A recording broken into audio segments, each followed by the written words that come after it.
अस्सलाम वालेकुम एवरीवन।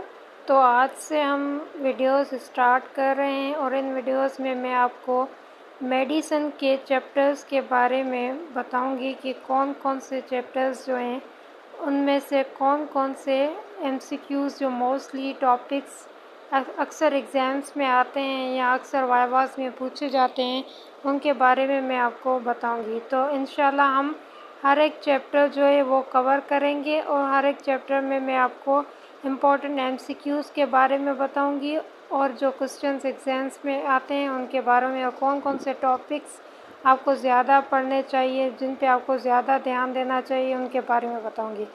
तो आज हम स्टार्ट कर रहे हैं पहला चैप्टर जो कि पॉइजनिंग के बारे में है। तो पॉइजनिंग में पहले तो एक्टिवेटेड चारकोल आता है। ये अक्सर पूछा जाता है, इससे आप ज़रूर पढ़िएगा कि एक्टिवेटेड चारकोल के बारे में कि एक्टिवेटेड चारकोल क्या है। जैसे कि यहाँ पे मेंशन किया गया है कि it absorbs drugs toxins in the bowel as a result of its large surface area. It therefore prevents absorption of significant proportion of ingested toxin। तो इस एक्टिवेटेड चारकोल के बारे में आप पढ़ेंगे। उसके बाद हम नीचे जाते हैं।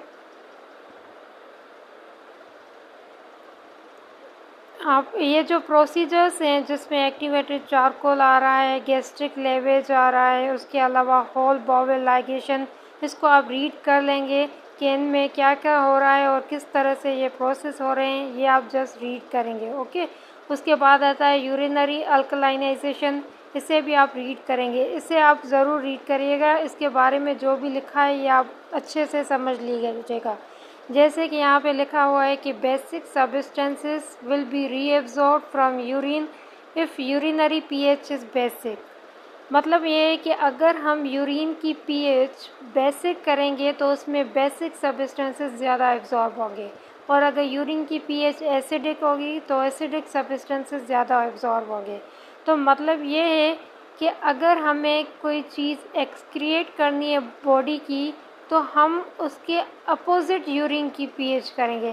लेट सपोज मैं आपको एग्जांपल देती हूँ कि अगर हमें बेसिक सब्सटेंसेस बॉडी से एक्सक्रिएट करवाने हैं तो उसके लिए हमें जो यूरिन की पीएच है वो हमें एसिडिक करनी होगी, मतलब कि अपोजिट सिस्टम है। क्योंकि यहाँ पे मेंशन किया है तो अगर यूरिन की पीएच बेसिक होगी तो बेसिक सब्सटेंसेस एब्जॉर्ब ज़्यादा होंगी और अगर एसिडिक होगी तो एसिडिक ज़्यादा एब्जॉर्ब होगी। तो इसलिए अगर हमें बेसिक सब्सटेंसेस यहाँ पे एब्जॉर्ब नहीं करवाने बल्कि उनकी एक्सक्रिएशन करवानी है, तो अगर हम यूरिन की पीएच एसिडिक करेंगे तो ही बेसिक सब्सटेंसेस वहाँ से रीएब्जॉर्ब नहीं होंगे और वो एक्सक्रिएट ज़्यादा होंगे। तो ये अपोजिट सिस्टम है यहाँ पे, ये आपको याद कर लेना है कि अगर हमें एसिडिक सब्सटेंसेस एक्सक्रिएट कराने हैं तो फिर हमें यूरिन की पीएच यहाँ पे अल्कलाइन करनी होगी। ओके, मतलब उसकी पीएच हमें बढ़ानी होगी। और अगर हम एसिडिक सब्सटेंस एक्सक्रिएट कराना चाहते हैं तो यूरिन की पीएच हमें बेसिक करनी पड़ेगी, मतलब कि हम यूरिन की पीएच जो है वो कम करेंगे। और ये आपको याद रखने है कि अगर सोडियम बाइकार्बोनेट जो है इसकी एडमिनिस्ट्रेशन करेंगे जब हमें अगर एसिडिक पॉइजनिंग होगी, लाइक सैलिसाइलेट पॉइजनिंग हो गई और मीथोट्राइजेट पॉइजनिंग होगी, तो इसमें हम क्या करते हैं, सोडियम बाइकार्बोनेट जो है वो एडमिनिस्टर करते हैं, क्योंकि एसिड को हमेशा बेस ही न्यूट्रलाइज करता है। तो एसिड जो है उसकी पॉइजनिंग अगर होगी तो इसके लिए हम सोडियम बाइकार्बोनेट देंगे। उसके बाद ये हीमोडायलिसिस और हीमोपरफ्यूजन, ये ज़्यादा पूछे नहीं जाते हैं, आप इनको रीड कर लीजिएगा। ये लिपिड इमल्जन थेरेपी जो है इसे भी आप रीड कर लीजिएगा, ठीक है, ये ज़्यादा तो आते नहीं। उसके बाद जो स्पेसिफिक पॉइजनिंग एजेंट्स होते हैं लाइक पैरासीटामोल, इसके बारे में आपको ये पता होना चाहिए कि अगर इसकी पॉइजनिंग होगी कि तो क्लिनिकल फीचर्स कौन से मिलेंगे। Okay, like nausea, vomiting, right upper quadrant pen वगैरह, ये आपको आना चाहिए। और मोस्टली जो पूछा जाता है वो अक्सर इसकी मैनेजमेंट पूछी जाती है। पूछा जाता है कि अगर पैरासीटामोल जो है उसकी पॉइजनिंग हो जाती है तो उसमें हम मैनेजमेंट कैसे करेंगे, तो उसके हम गैस्ट्रिक लेवेज करेंगे, उसके अलावा एक्टिवेटेड चारकोल, और उसके अलावा उसके लिए हम एंटीडोट देते हैं। ये मोस्टली क्वेश्चन ज़्यादा पूछा जाता है कि एंटीडोट हम कौन सा देते हैं।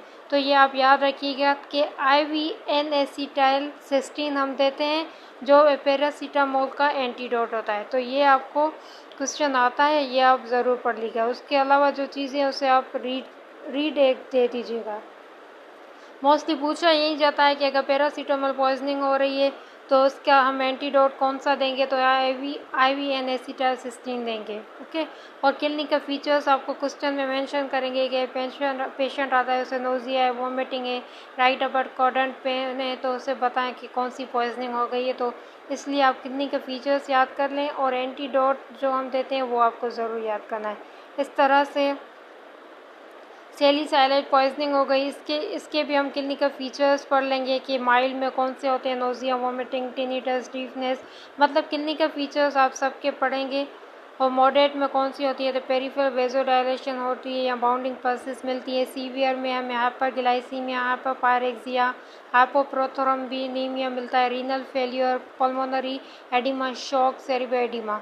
इसका भी मैनेजमेंट इम्पोर्टेंट है कि हम इसमें एक्टिवेटेड चारकोल जो है वो देते हैं। उसके अलावा इसमें हम IV सोडियम बाइकार्बोनेट देते हैं, क्योंकि सैलिसाइलेट हमने प्रीवियसली पहले हम अभी पढ़ के आए कि जब भी एसिड की पॉइजनिंग होती है तो उसके लिए हम सोडियम बाइकार्बोनेट देते हैं। तो इसलिए हम IV सोडियम बाइकार्बोनेट देंगे और यूरिनरी अल्कलाइनाइजेशन करेंगे। और उसके अलावा हीमोडायलिसिस जो है वो करेंगे।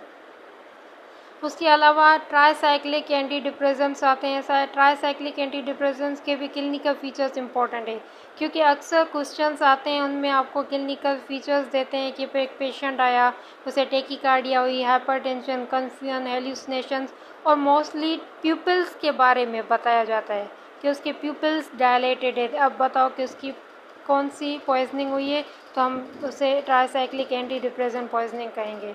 इसलिए तो आपको क्लिनिकल फीचर्स बहुत अच्छे से याद कर लेने हैं। जैसे यहाँ पे निमोनिक भी दिया तो 3 C's होते हैं, लाइक कोमा होता है, कन्वल्जन्स होती हैं, उसके अलावा कार्डिक में ECG प्रोलॉन्ग वगैरह होता है। और मैनेजमेंट बहुत ज़्यादा इम्पॉर्टेंट है। मैनेजमेंट में भी यहाँ पे भी हम क्या करेंगे, पहले तो जैसे कि हमने यहाँ पढ़ा कि ECG चेंजेस आती है तो ECG करवाएंगे और IV सोडियम बाइकार्बोनेट देंगे, एडिक्वेट ऑक्सीजनेशन, IV बेंजोडाइजेपिन्स देंगे क्योंकि यहाँ पे कन्वर्जेंस हो रही है। उसके अलावा हम लिपिड इमल्जन थेरेपी भी देते हैं। ओके। उसके बाद लिथियम एज सच इतना आता नहीं, पूछा नहीं जाता, लेकिन फिर भी आप एक रीड दे दीजिएगा। आयरन की पॉइजनिंग जो होती है, आयरन जो है इसके आपको क्लिनिकल फीचर्स ज़्यादातर आने चाहिए कि GIT डिस्टर्बेंसेस होती है, ये बहुत ज़्यादा मेंशन कर देते हैं कि अगर पेशेंट है उसमें ग्रे या ब्लैक स्टूल्स का पैसेज हो रहा है, या हेमाटोमेसिस, रेक्टल ब्लीडिंग है, हाइपरग्लाइसीमिया, ल्यूकोसाइटोसिस है, और अगर सीवियर होगी तो drowsiness, convulsions, coma, metabolic acidosis वगैरह ये मेंशन करेंगे। और मैनेजमेंट इसमें भी इम्पॉर्टेंट है, तो मैनेजमेंट आप याद करेंगे। पहले गैस्ट्रिक लेवेज करते हैं, फिर एक्टिवेटेड चारकोल, इसका भी IV एंटीडोट, इसमें भी हम एंटीडोट देते हैं। जो आपको ज़रूर याद रखना है कि डेस्फ्रोक्सामाइन जो है वो इसमें एंटीडोट देते हैं। तो आप जो भी पॉइजनिंग है उनके एंटीडोट ज़रूर याद करेंगे, क्योंकि अक्सर क्वेश्चंस पूछे जाते हैं जिसमें एंटीडोट्स के बारे में पूछा जाता है, तो इसका एंटीडोट आप याद कर लेंगे। उसके बाद ड्रग्स ऑफ मिसयूज़ जिसमें कैनाबिस, इनके भी आपको क्लिनिकल फीचर्स ज़्यादा आने चाहिए कि लो डोजेस में कौन कौन से क्लिनिकल फीचर, यूफोरिया हो रहा है, परसेप्शनल अल्ट्रेशन, कंजक्टाइवल इंजेक्शन होता है, और उसके अलावा टेकिकार्डिया, स्लर्ड स्पीच, एटेक्सिया, और अगर हाई डोजेस में देंगे कि एंजाइटी, कन्फ्यूजन, हेल्यूसिनेशंस होगी।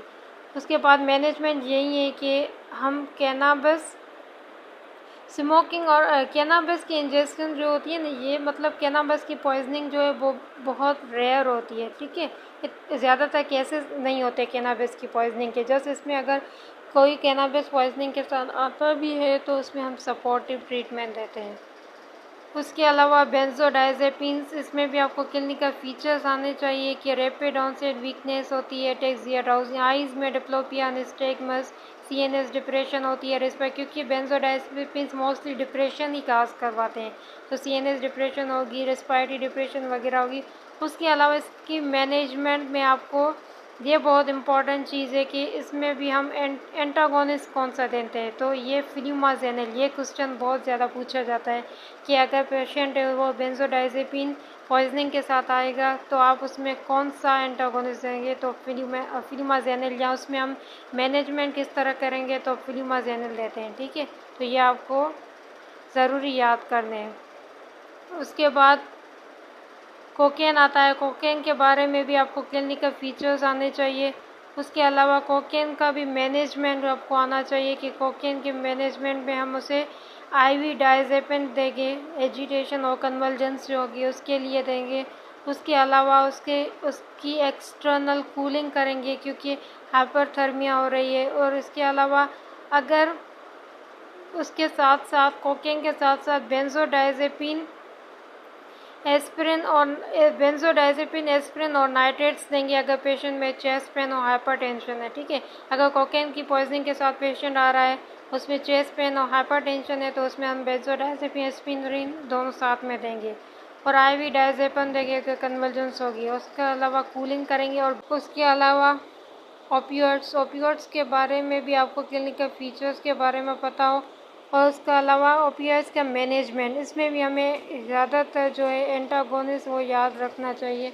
एंटागोनिस्ट जो मोस्टली हम यहाँ पे देंगे वो आईवी नेलोक्सेन देते हैं। ओके, तो इसमें आपको एंटागोनिस्ट याद रखना ज़रूरी है।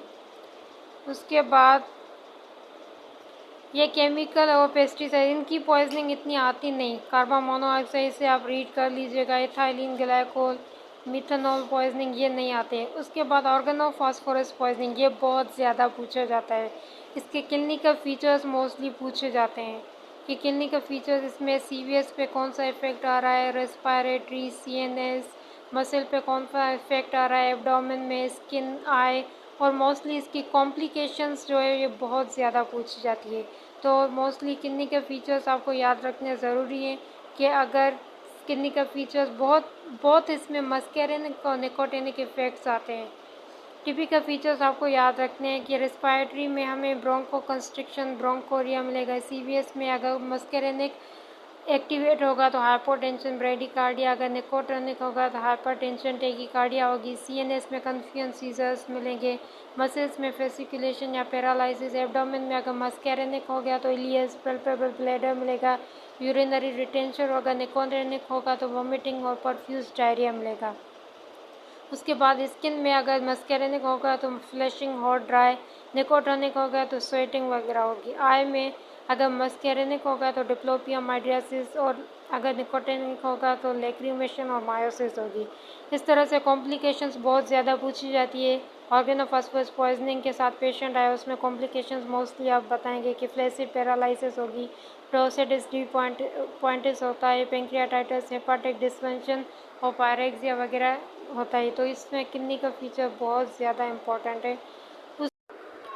अब हम बात करेंगे मैनेजमेंट ऑफ ऑर्गेनोफॉस्फोरस पॉइजनिंग।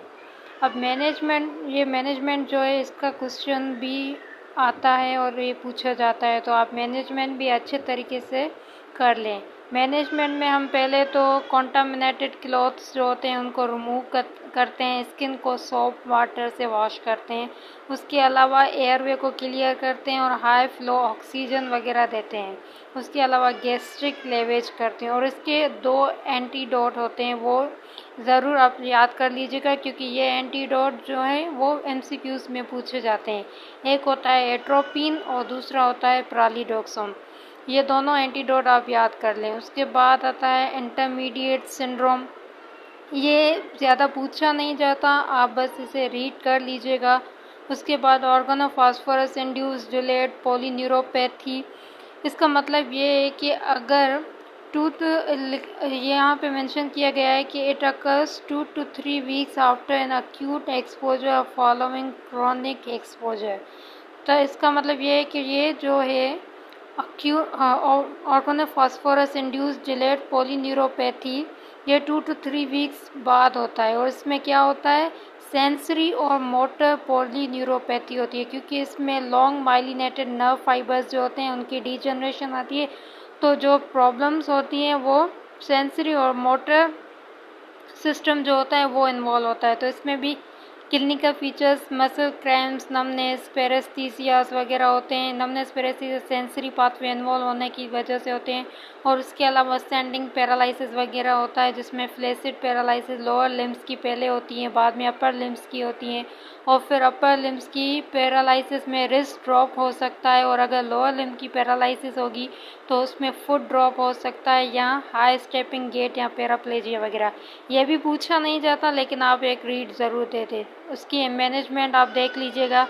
उस